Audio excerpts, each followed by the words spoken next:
Hello, good morning, good afternoon, good evening. So today we are connected to the heart chakra, and we begin with another trinity, which is the trinity of water. So let's begin with the info for this trinity to know where we are located. To begin with this trinity of the water, let's remember that we are speaking about the trinities, which are the trinities of there's a spirit, a soul, and a body, which is the mental aspect, the emotional aspect, and the physical aspect, which in the trinity of water related to the zodiac signs, we will have the spiritual in Pisces, the emotional in Cancer, and the physical in Scorpio. So in this trinity of the water, we would relate that Pisces is the waters that are spread wide like an ocean, opened and holding everything. Then Cancer would be like the groups of water, the flows of water that creates links in between the different groups of water. And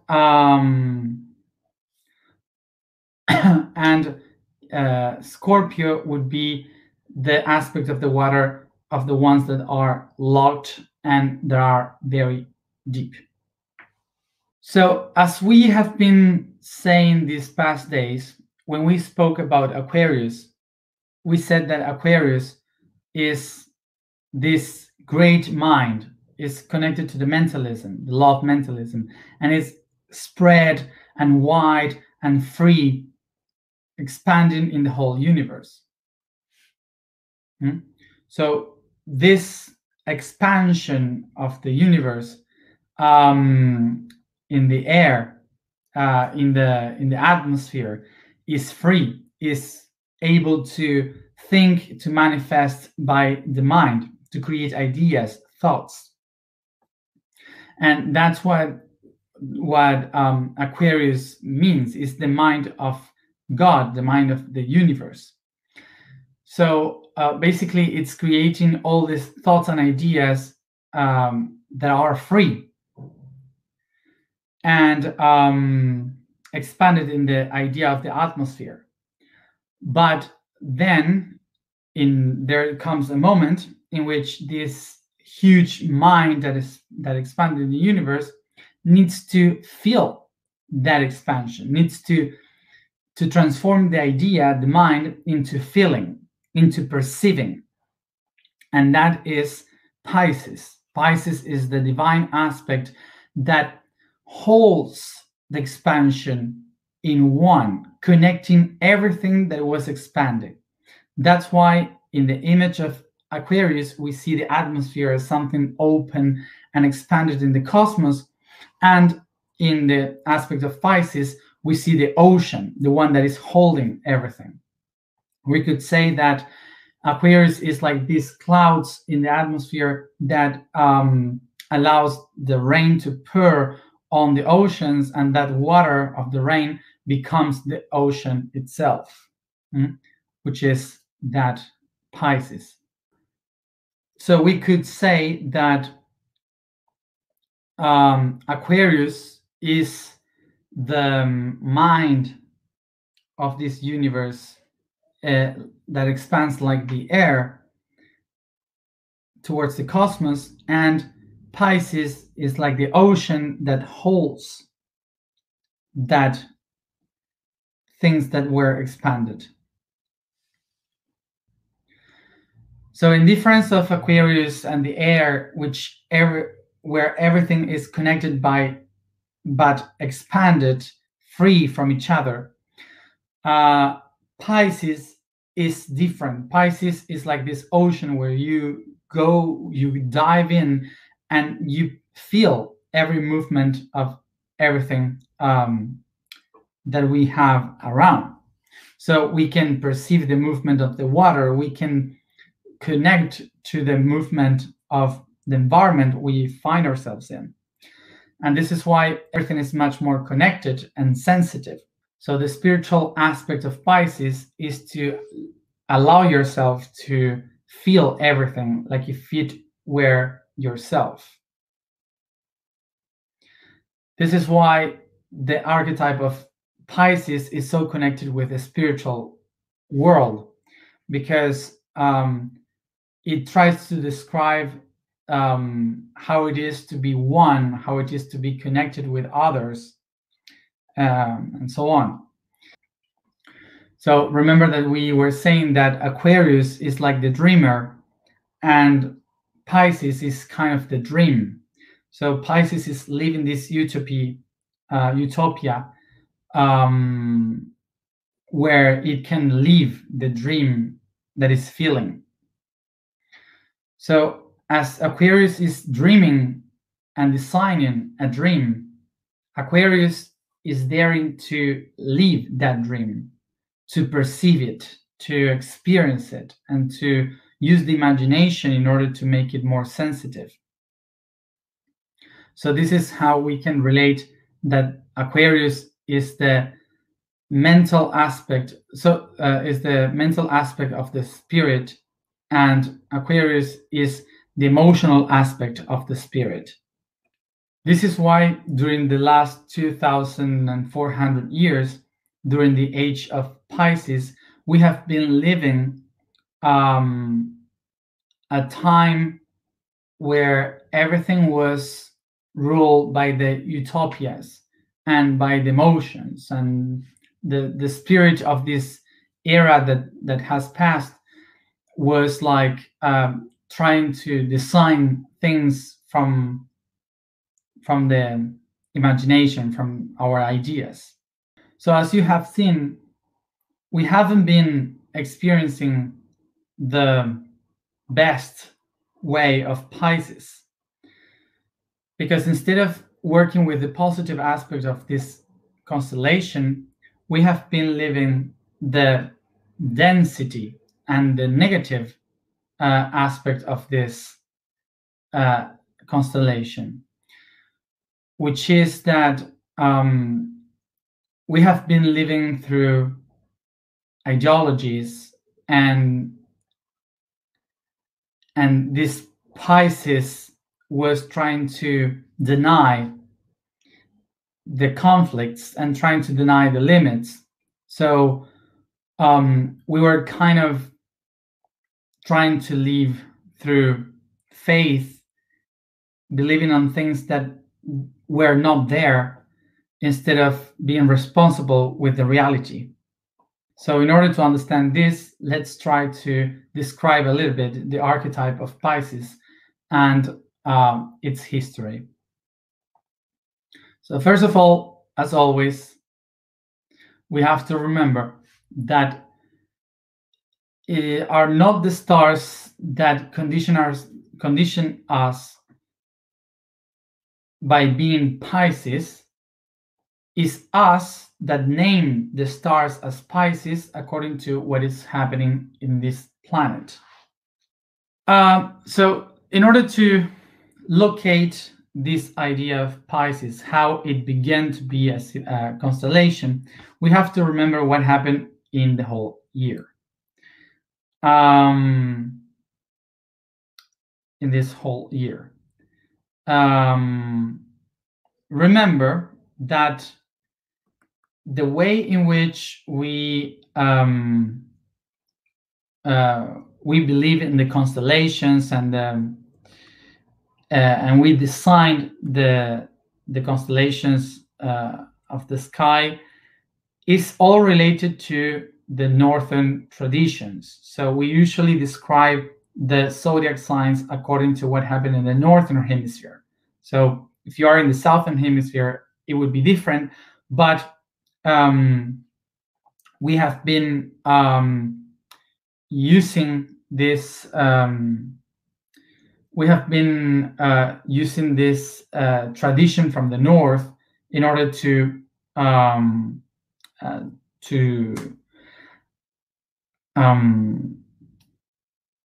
do you say, in order to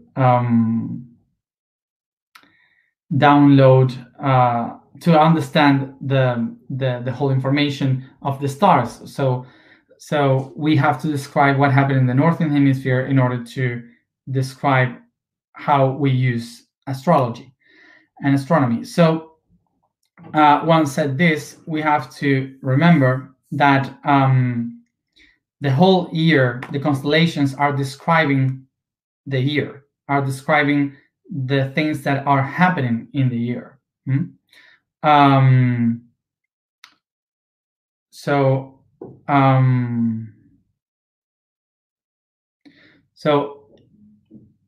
late March, beginning of April, usually is the moment when they start to work again. Because it's the beginning of the spring. So it's the moment of sowing, it's the moment of preparing the fields, and then we start to create, we start to take care of the plants, to hunt the animals. This talking about the past. We start to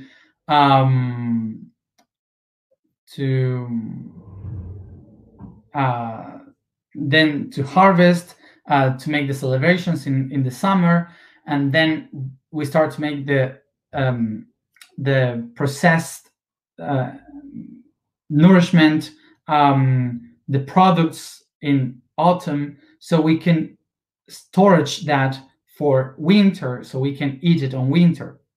So the last weeks of winter, which is this month, February, part of February, part of March, was related with the worst moment of the year, because all the storage, the stock of food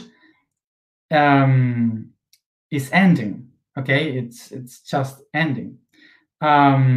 So we need to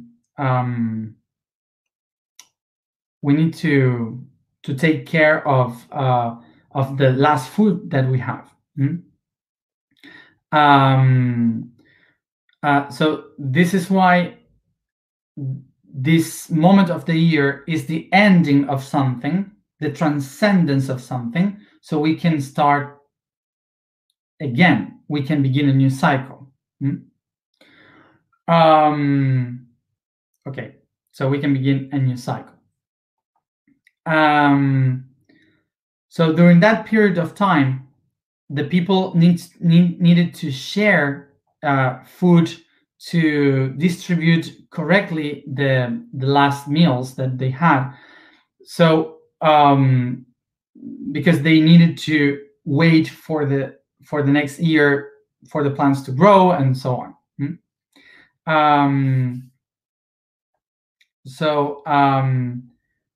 Because of this, they were in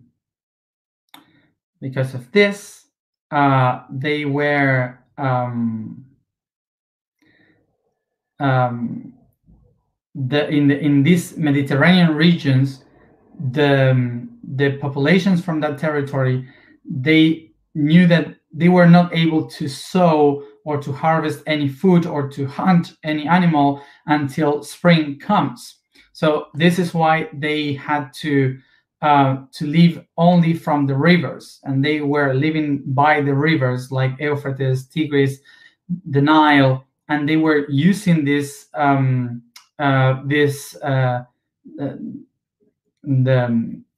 the food that was growing in the rivers, like fishes and so on. So they were using that to survive in that period of time. So this is why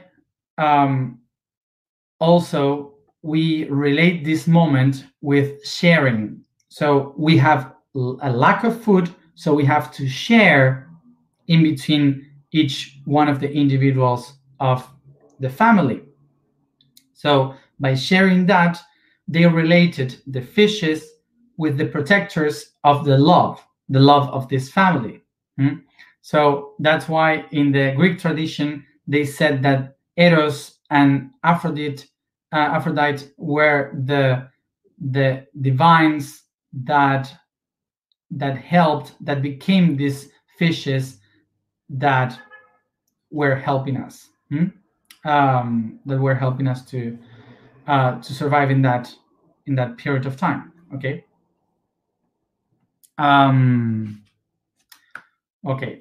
And that's why they put in the sky these two fishes thousands of years ago. So the importance of this moment is all about love and how we relate to each other, how we are connected to each other, because in this moment, in this period of the time, is the moment when we have to relay our faith in the utopia of what is coming. We have no more things that attach us to the ground, to the earth. So the only thing that we have is to wait, to expect, and design as imagination what is coming ahead. So as we see, this this explanation of the astrology and mythology are just describing how the ancient ones used to live the real life in the past. So this is how we can understand that there is not like the stars affecting us exactly of how we are now from that constellation. What really is happening is that we have all these archetypes within, and depending on the moment of the year we are born, it kind of activates this attribute within us in our cellular memory. So that's why every zodiac sign lives within us, and of course Pisces is living within us. And we all have this Pisces concept within us that reminds us that we are here to be one, that it doesn't matter if we are separated or all together. It doesn't matter. We are still one.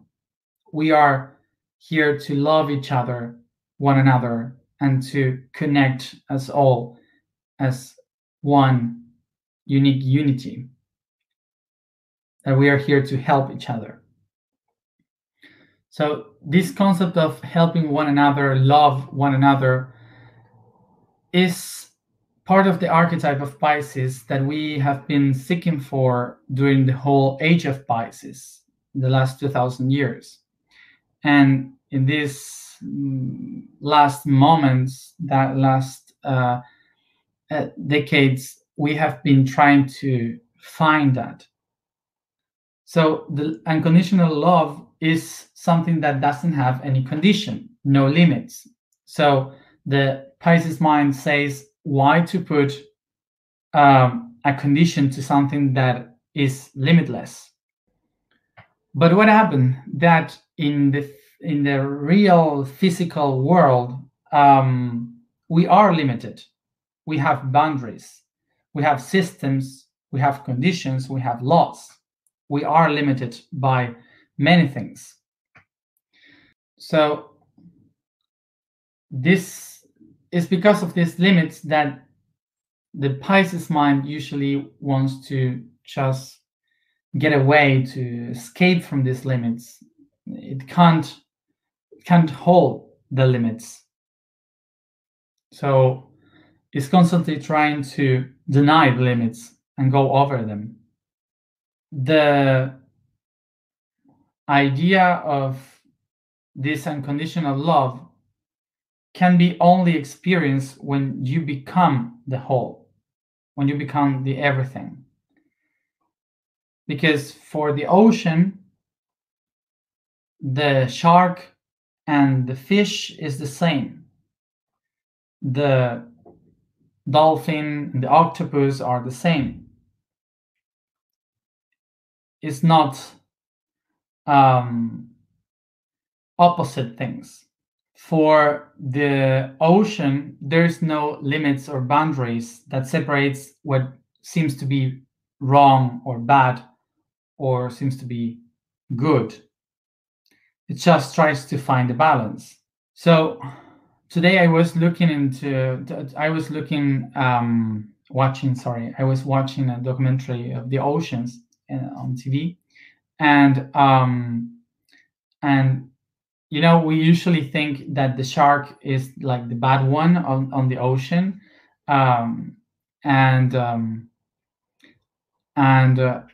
sometimes, well, I don't know if you know that, but sharks are not hunting during the day; they only hunt during the night, and they eat many fishes. Um, so when you see those images, it's like, oh, poor fishes. But what really is happening there is that um, if sharks doesn't eat all these fishes every day, the amount of fishes would eat all the coral, and so they would need to. So the sharks are helping the environment to find a balance, so we could stay um, all the whole ocean in balance. So for the ocean, there's no judgment on that. Everything is whole there, unconditionally. There's no limitations, no judgment. So basically, this unconditional love doesn't have any limits. And this is one of the keys also for the Pisces energy to not to find balance sometimes, because usually Pisces spreads so much the mind without any limitation that that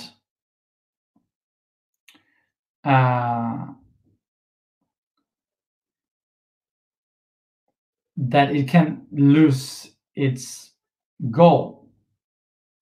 Okay, so it can lose um, the main objective.